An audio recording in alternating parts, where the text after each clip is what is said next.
नमस्कार, मैं हूं मृगेंद्र पांडे और आप देख रहे हैं विस्तार न्यूज। आज की हमारी इस चर्चा को विस्तार न्यूज के सभी डिजिटल प्लेटफॉर्म पर आप एक साथ देख सकते हैं।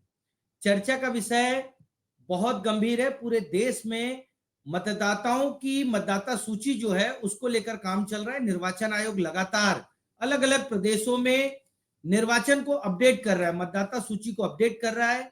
एसआईआर की प्रक्रिया चल रही है बिहार चुनाव में, जिसका कल परिणाम आना है। उसमें एसआईआर का मुद्दा बहुत तेजी से उठा था।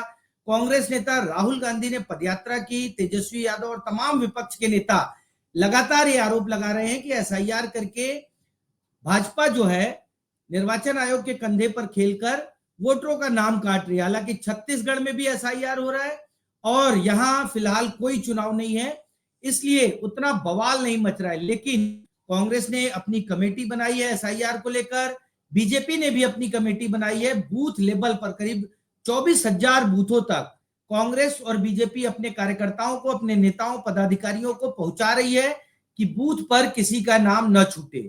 3 साल बाद प्रदेश में विधानसभा चुनाव होंगे, उसके बाद लोकसभा चुनाव होगा। उससे पहले ये जो छत्तीसगढ़ में एसआईआर हो रहा है उसके समय को लेकर सवाल खड़ा किया जा रहा है कि टाइमिंग कम दी जा रही है। बीएलओ जिस तरीके से घर पहुंच रहे हैं, क्या वास्तव में लोगों के नाम कटेंगे? इन सब विषयों पे आज बात करेंगे। सबसे पहले आप कुछ नेताओं के बयान सुनिए, उसके बाद चर्चा को आगे बढ़ाएंगे।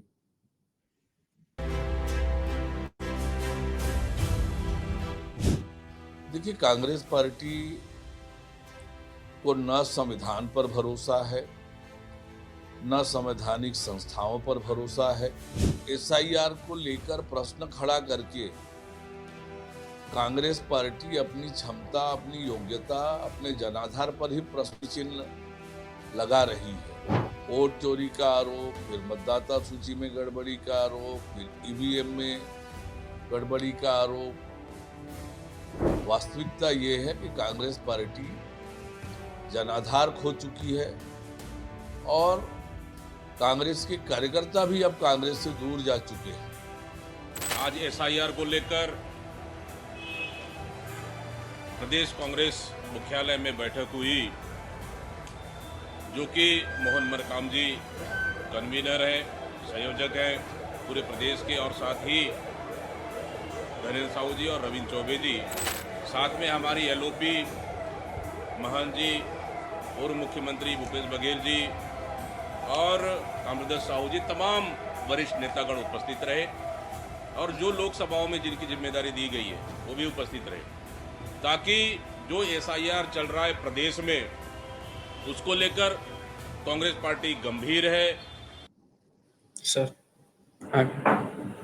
तो आपने सुना नेताओं के बयान। आज हमारी चर्चा में शामिल होने के लिए भाजपा का पक्ष रखेंगे वात्सल्य मूर्ति जी, उनका बहुत बहुत स्वागत है, और कांग्रेस का पक्ष रखेंगे अमित श्रीवास्तव जी। आप दोनों का बहुत बहुत स्वागत है। पहला सवाल अमित श्रीवास्तव जी आपसे रहेगा। बीजेपी कह रही है या डिप्टी सीएम अरुण साव कह रहे हैं कि संविधान के विपरीत जाकर काम कर रहे हैं। कांग्रेस संविधान की किताब लेकर पूरे चुनाव में और पिछले 1-1.5 साल से कैंपेन कर रही है, और आज सवाल वही है बीजेपी का कि संविधान के खिलाफ जा रही। क्या कहेंगे आप? देखिए, मुझे तो ये लगता है कि हमको है उनसे वफा की उम्मीद, जो जानते नहीं वफा क्या है। जो संविधान को, जिनके नेता ये कहते थे कि 400 सीट आएगी तो हम संविधान बदल देंगे, आज वो कम से कम उनसे हमको नैतिकता का सर्टिफिकेट लेने की आवश्यकता नहीं है मृगेंद्र जी। रही बात, मैं आपके माध्यम से बताना चाहता हूं कि एसआईआर जो होता है, स्पेशल इंटेंसिव रिवीजन, उसका ध्येय ये होता है कि कोई भी योग्य वोटर लिस्ट से ना छूटे और कोई भी अयोग्य वोटर उस पर ना जुड़े।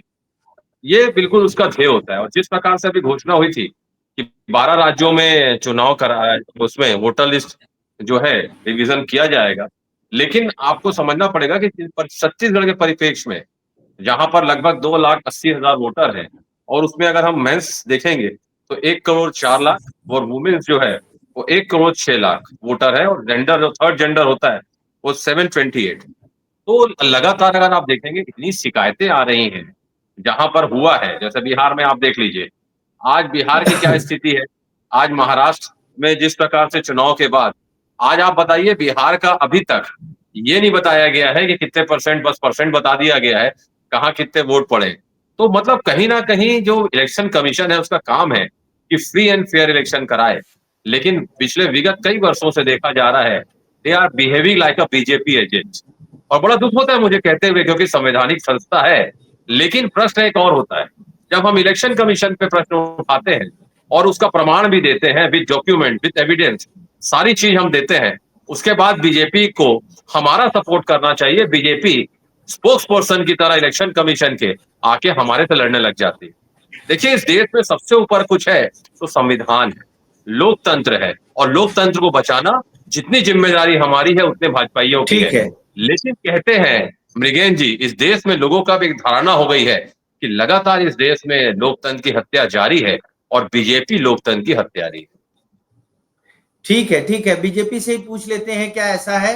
वात्सल्य जी, अमित श्रीवास्तव जी कह रहे हैं बीजेपी लोकतंत्र की हत्यारी है, एसआईआर हो रहा है प्रदेश में, बीजेपी क्या तैयारी है बीजेपी की, और ये जो अमित श्रीवास्तव जी ने कहा कि बीजेपी लोकतंत्र की हत्यारी, इन दोनों पर आपका पहला बयान। मृगेन जी, मैं भारतीय जनता पार्टी की तैयारियां आपको बिल्कुल विस्तृत तौर पर डिटेल में बताऊंगा, मगर उसके पहले दीपक बैज जी ने एक बहुत अच्छी बात कही। फाइनली उन्होंने कहा कि वो एसआईआर को लेकर, इस पूरी प्रक्रिया को लेकर गंभीर है। तो इसके लिए मैं पूरी कांग्रेस पार्टी को सबसे पहले तो बधाई देना चाहता हूं कि फाइनली आप लोगों ने एसआईआर इस प्रक्रिया को सीरियसली लिया। ये एक ऐसी प्रक्रिया है जो 10-15 साल में एक बार होती है, और अगर कांग्रेस को, भारतीय जनता पार्टी को अपने, देखिए संविधान की बात करते हैं ना, अगर हमें संविधान को मजबूत करना है तो एसआईआर की प्रक्रिया को आपको सीरियसली लेना ही पड़ेगा। मगर हुआ क्या मृगेन जी, मैं भारतीय जनता पार्टी की तैयारियों पर आता हूं। ये जो तैयारियां कांग्रेस आज कर रही है, ये जो बैठकें कांग्रेस आज कर रही है और अपने कार्यकर्ताओं की ट्रेनिंग की बात कर रही है मृगेन जी, ये सारी चीजें भारतीय जनता पार्टी ने 12 दिन पहले, क्योंकि मैं खुद उस कमिटी का हिस्सा हूं, 12 दिन पहले कंप्लीट कर ली है मृगेन जी। कांग्रेस पार्टी एक्चुअली कंफ्यूज हो गई है, मुझे ऐसा लगता है, क्योंकि जब हरियाणा की प्रेस कॉन्फ्रेंस जो हाइड्रोजन बम राहुल गांधी जी ने फोड़ा था, तो उस प्रेस कॉन्फ्रेंस में राहुल गांधी जी ने कहा था कि जो हरियाणा में हुआ वही अब बिहार में भी होने वाला है, ये उनके शब्द थे। तो मुझे ऐसा लगा कि कांग्रेस, जो छत्तीसगढ़ कांग्रेस है, वो ये सोच रही थी कि अब हमें एसआईआर में कोई मेहनत करने की जरूरत नहीं है, क्योंकि हमारे नेता ने तो सरेंडर कर दिया है। उन्होंने कह दिया है कि जैसे हम बिहार में हारे, जैसे हम हरियाणा में हारे, वैसे ही बिहार में भी हारेंगे और आने वाले समय में छत्तीसगढ़ में भी हारेंगे। मगर अचानक से ये जो इनकी जो तत्परता है, इनकी एक्टिविटी है, ये सारी सभाएं कर रहे हैं, ट्रेनिंग की बात कर रहे हैं, मुझे दिल से बहुत अच्छा लग रहा है। मैं इन्हें शुभकामनाएं देता हूं। आप जाइए, बूथ लेवल तक जाइए। मगर मृगेन जी, 30 में से 10 दिन ऑलरेडी निकल गए हैं, आप लोग बहुत लेट हो चुके हैं, मगर फिर भी मैं आपको शुभकामनाएं देता हूं। ठीक है, अमित श्रीवास्तव जी ये कह रहे हैं कि बिहार चुनाव से पहले राहुल गांधी ने सरेंडर कर लिया, कल परिणाम आना है, छत्तीसगढ़ में भी एसआईआर हो रहा है, बिहार में एसआईआर को कांग्रेस और जो आपके महागठबंधन के सहयोगी थे उन्होंने बहुत बड़ा मुद्दा बनाया। क्या लगता है एसआईआर को लेकर कांग्रेस पिछड़ रही है? और दूसरा, राहुल गांधी ने क्या सरेंडर कर दिया वास्तव में? देखिए, जब सरेंडर वर्ड यूज होता है ना, आप गूगल में डाल लीजिए या किसी से भी पूछ लीजिए कि हु इज सरेंडर मैन। मुझे लगता है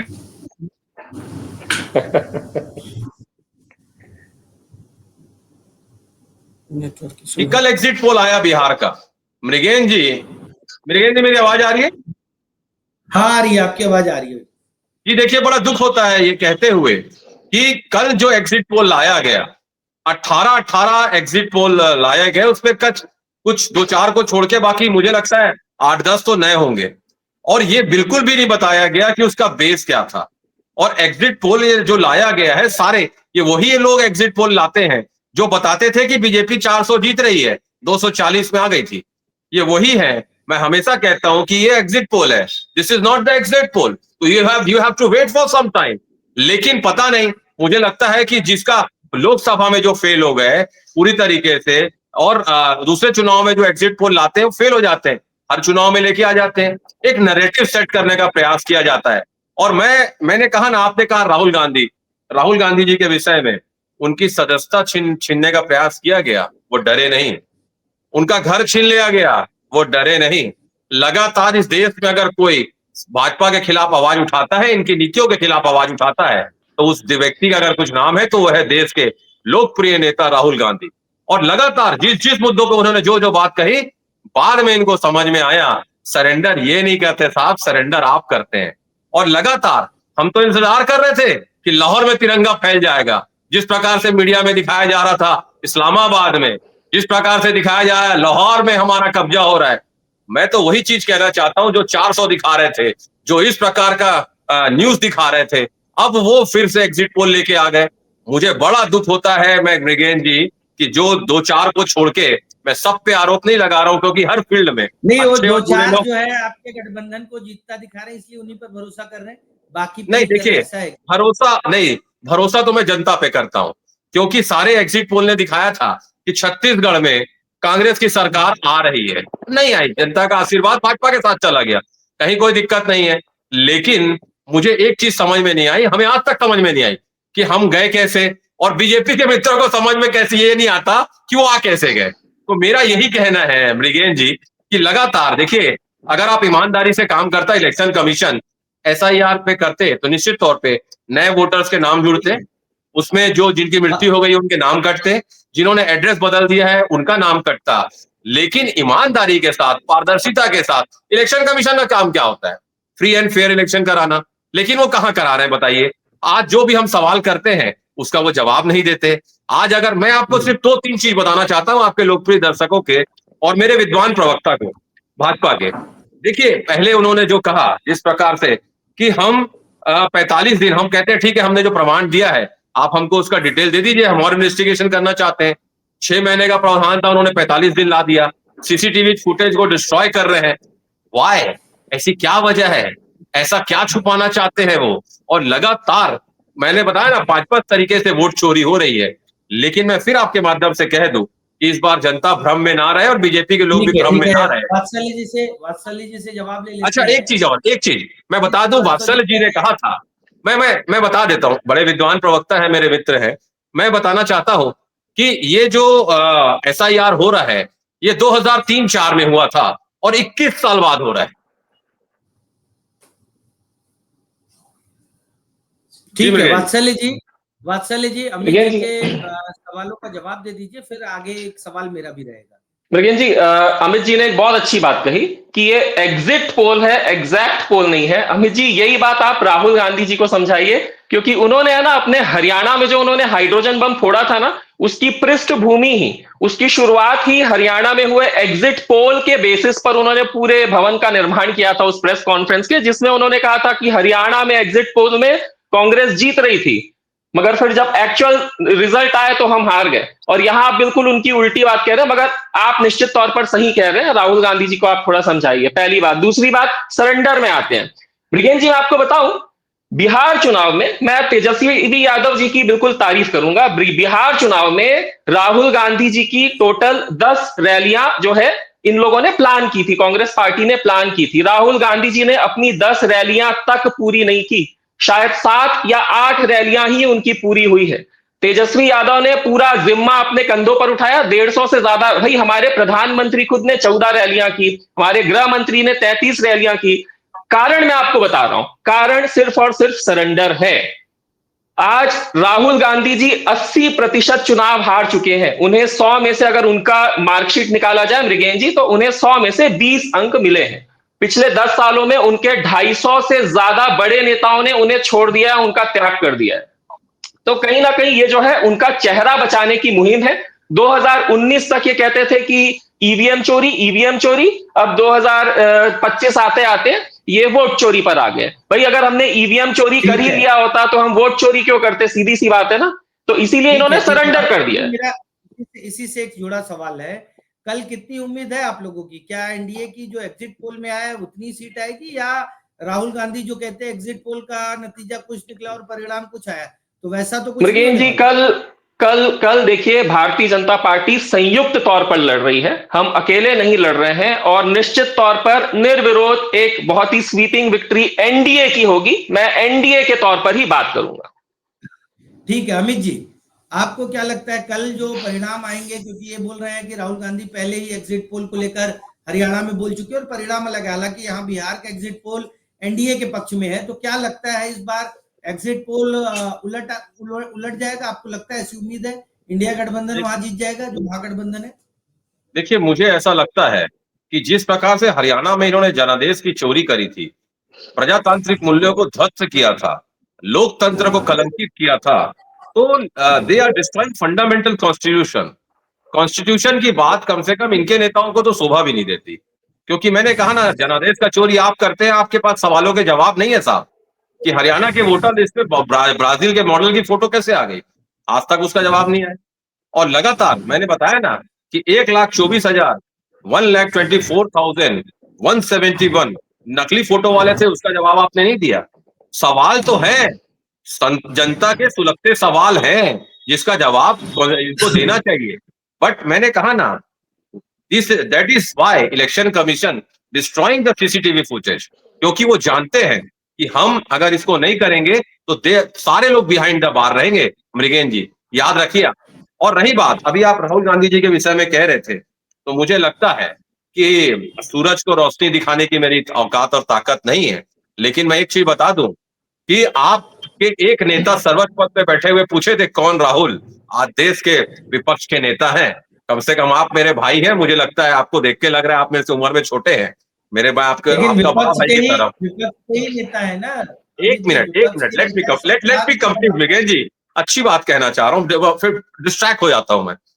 तो देखिए, मुझे ये लगता है कि इन्होंने एक नैरेटिव सेट करने का प्रयास किया गया था। एक बार इन्होंने पूछा कौन है राहुल, आज नेता प्रतिपक्ष हैं, कम से कम आप ये गलती मत करिए पूछने का, नहीं तो वो जो सर्वोच्च पद पर बैठे व्यक्ति है वहां वो रहेंगे। दूसरा, आप लोग इतना पैसा खर्चा किए उनकी इमेज को क्रैश करने के लिए, टर्निश करने के लिए, और लगातार जिनको आप पप्पू बनाने का प्रयास किए, समझ लीजिए, बड़े विनम्रता के साथ मैं कह रहा हूं, जिसको आप लोग सब पप्पू कह रहे हैं ना, जितने लोग भी, एक दिन ये समझ में आएगा कि वो पप्पू नहीं, वो पापा है। और लगातार मैं बताना चाहता हूँ मृगेन जी, मुझे ऐसा लग रहा है कि आज की डिबेट मृगेन जी SIR पर है या राहुल गांधी जी के महिमा मंडल पर है। देखिए, मैंने तो ना मोदी जी की महिमा मंडल की ना विष्णुदेव साय, मैं अपने टॉपिक पर ही था SIR, मगर आप क्यों इतना इमोशनल हो जाते हैं राहुल गांधी? चलिए ठीक है, राहुल गांधी जी बहुत अच्छे हैं। देखिए, इसीलिए मृगेन जी मैंने तो अपने बातों की शुरुआत की, अमित भैया आप मुझसे बड़े हैं, इसलिए मैंने अपने बातों की शुरुआत ही कांग्रेस को शुभकामनाओं के साथ दी, कांग्रेस की तारीफ की कि आप लोग दे रहा है दुरुस्त है, दे रहा है आप लोग दुरुस्त है, मगर है ना 33% जंग आप लोग ऑलरेडी हार चुके हैं। आप लोग 10 दिन लेट हो गए, सिर्फ 30 दिन की तो लड़ाई थी, 10 दिन ऑलरेडी निकल चुके हैं, मगर फिर भी आप लोगों को शुभकामनाएं, दे रहा है दुरुस्त है। Time will tell dear, time will tell, जनता डिसाइड करेगी। बिल्कुल, निश्चित तौर पर जनता बताएगी। अमित जी, लेकिन एक सवाल मेरा है, अभी तक तो हम राहुल गांधी जी चले गए थे, SIR को लेकर छत्तीसगढ़ में कांग्रेस गंभीर क्यों नहीं हो पा रही है? और दूसरा, आपके ही जो प्रदेश अध्यक्ष और बड़े नेता है वो लगातार ये कह रहे हैं कि जिला अध्यक्षों की सूची नहीं आ पा रही, उससे SIR का काम प्रभावित हो रहा है। ऐसा क्यों हो रहा है? क्या जो पुराने जिला अध्यक्ष हैं काम नहीं करना चाह रहे हैं, या उनको ये लग रहा है कि अब तो पद से हटना ही है तो क्यों काम करें? इस परिस्थिति में कितना मतलब वोटरों तक पहुंच पाएगी कांग्रेस, कितना वोट कटने और जुड़ने वाली प्रक्रिया को फुलफिल कर पाएगी कांग्रेस? अमित जी देखिए, मुझे ऐसा लगता है कि ये मैंने कहा ना, पूरा नैरेटिव का सेट है, परसेप्शन का खेल होता है। पहले यही लोग फैलाते थे कि इनके यहाँ वोट चोरी का फॉर्म जमा नहीं होगा क्योंकि जिला अध्यक्ष काम नहीं कर रहे हैं। 15.5 लाख उस दिन फॉर्म गया है, 15,70,000 फॉर्म हम लोग यहाँ से भेजे हैं, बहुत 10-15 दिन के समय में।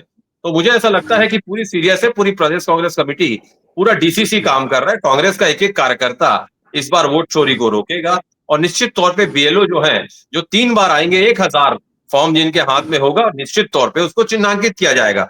मैं आपको बताना चाहता हूं, देखिए, जैसे ये पूरा निर्वाचन आयोग की नियमावली है, हर कांग्रेसी कार्यकर्ताओं को ये समझाया गया है कि क्या आपको करना है, कहां आपको रोकना है, और जिस प्रकार से ये खेल खेलते हैं सारे वो हथकंडे।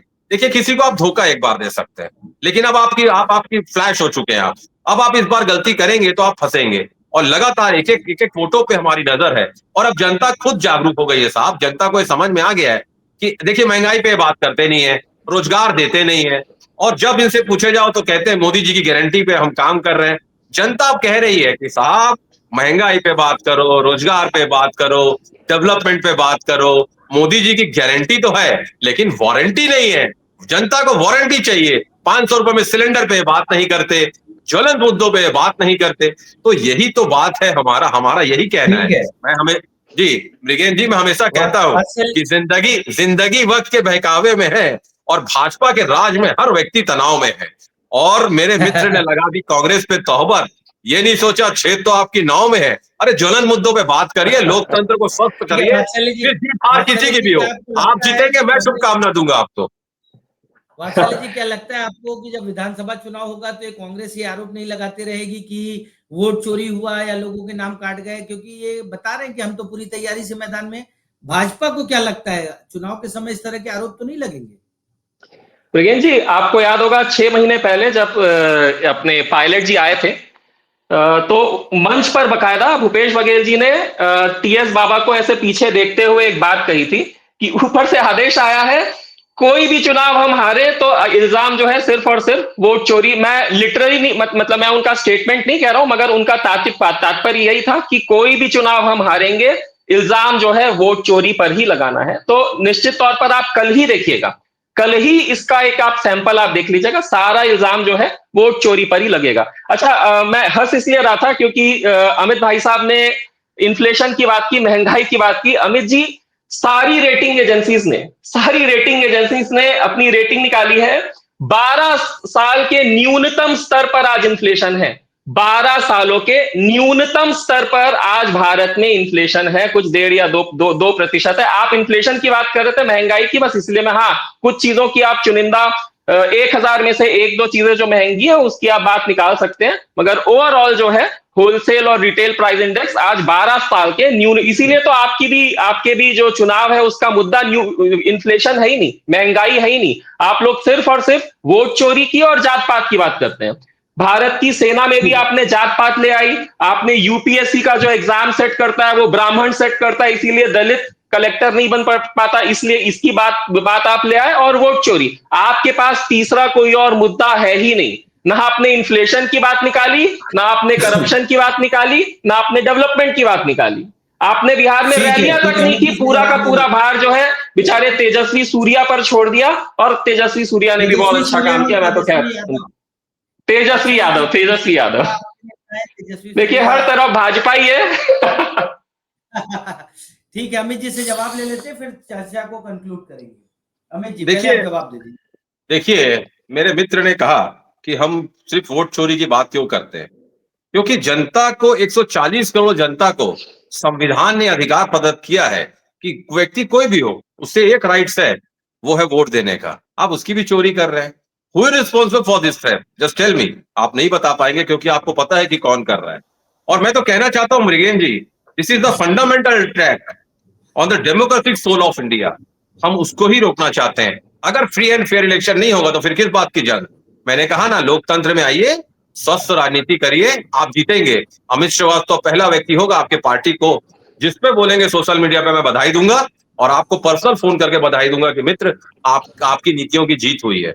लेकिन जब वोट चोरी आप करते हैं, जनादेश का अपमान करते हैं, लोकतंत्र की अगर चोरी करेंगे आप, लोकतंत्र को जो लूट रहा है उसे अगर हम फ्लैश नहीं करेंगे तो हमारी भी जिम्मेदारी और जवाबदारी जनता के प्रति है। और आपने कहा कि महंगाई मुद्दा नहीं है, अभी आपने कहा कि इन्फ्लेशन की रिपोर्ट आई है। इतना अच्छा अगर आप चला रहे हैं, जिसको आपको अर्थव्यवस्था की समझ नहीं है, ये मेरा मानना है, देश की जनता को मानना है। 55 लाख करोड़ रुपए कर्ज था साहब जब आप आए थे, आज 265 लाख करोड़ रुपए कर्ज है।